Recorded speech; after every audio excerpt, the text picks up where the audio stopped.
जब देश कोलकाता की डॉक्टर बेटी के लिए इंसाफ की मांग कर रहा है, तब बीती रात कोलकाता के उसी अस्पताल में जबरदस्त बवाल हुआ, तोड़फोड़ हुई। घटना के खिलाफ विरोध के नाम पर आरजी कर अस्पताल में जबरदस्त तोड़फोड़ हुई। लोग अब यह कह रहे हैं कि यह सबूत मिटाने की साजिश की जा रही थी उपद्रव के नाम पर। दरअसल कल रात रिक्लेम द नाइट नाम का विरोध प्रदर्शन शुरू हुआ।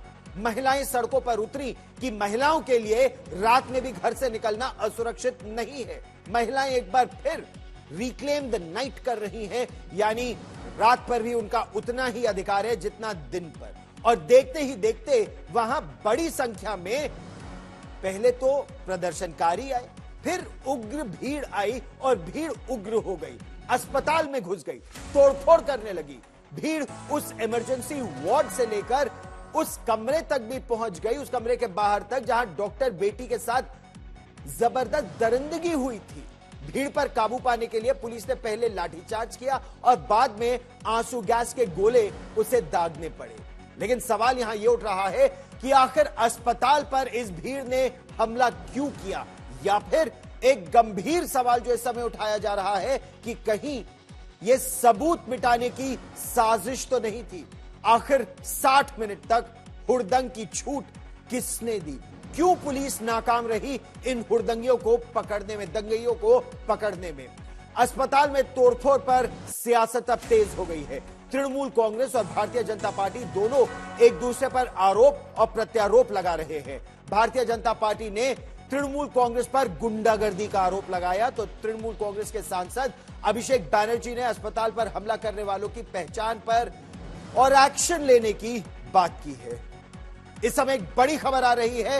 इस हमले के बाद डॉक्टरों के संगठन फोर्डा यानी federation of resident doctors association ने फिर से हड़ताल पर जाने की अब घोषणा कर दी है। आरजी कर अस्पताल में कल रात हुई हिंसा और तोड़फोड़ के बाद यह निर्णय लिया गया है। फोर्डा ने कहा है कि हम केंद्रीय सरकार और राज्य सरकार दोनों की निंदा करते हैं। दोनों ही डॉक्टरों की सुरक्षा को लेकर अपने किए गए वादों को निभाने में पूरी तरह से नाकाम रहे हैं। हाल की घटनाओं की गंभीरता और न्याय की भारी मांग को देखते हुए डॉक्टरों ने हड़ताल पर फिर से जाने का फैसला किया है, जो तुरंत प्रभावी हो जाएगी।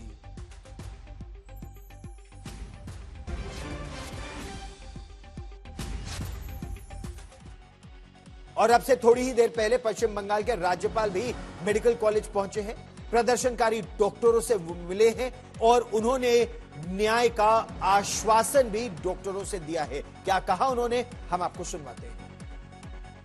You will get justice. I have come here to listen to you personally. I am with you. We will fight it out. We will win. We shall overcome. We will not allow these ghastly things to be done about our sisters anymore in the state. We are all with you. Our eyes and ears are open. We will fight it out everywhere to see that justice is given. राज्यपाल का यह कहना बड़ी बात है। You will get justice, we will overcome, क्योंकि इस समय डॉक्टरों में जबरदस्त नाराजगी है। तोड़फोड़ को लेकर अब अलग अलग दावे किए जा रहे हैं। आज तक ने बात की उस अस्पताल में मौजूद नर्सों से, जिन्होंने बताया कि सेमिनार रूम तक जाने की कोशिश किस तरह हुई थी।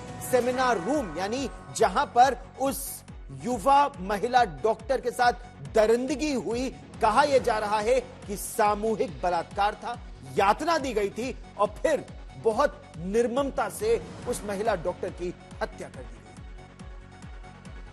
हम लोग आरजी कर अस्पताल के अंदर है और सरासर दिख रहा है कि गवर्नर सीवी आनंद बोस यहाँ पे विजिट करने आए हैं, लेकिन जो आतंक की कहानी है वो आतंक की कहानी इस अस्पताल की सीनियर नर्स सुनाएंगे आप लोगों को। दीदी, यहाँ पे आप लोग रात को थे और क्या दिखा, रात को कैसे मॉब घुसा और आप कहाँ पे थे, कौन सी फ्लोर पे ड्यूटी कर रहे हैं? हम तो 4th फ्लोर 5 तला थे, वहाँ पर थे, लेकिन 12 बजे हम नीचे आया। जो वो मोमबत्ती जो मिছিল था वो देखने के लिए आया, नीचे ये था। वो 12:15 बजे देखा ये पुलिस लोग अंदर साइड हो रहा है और जो एक मॉब जो था घोषित करे अंदर घुसा है।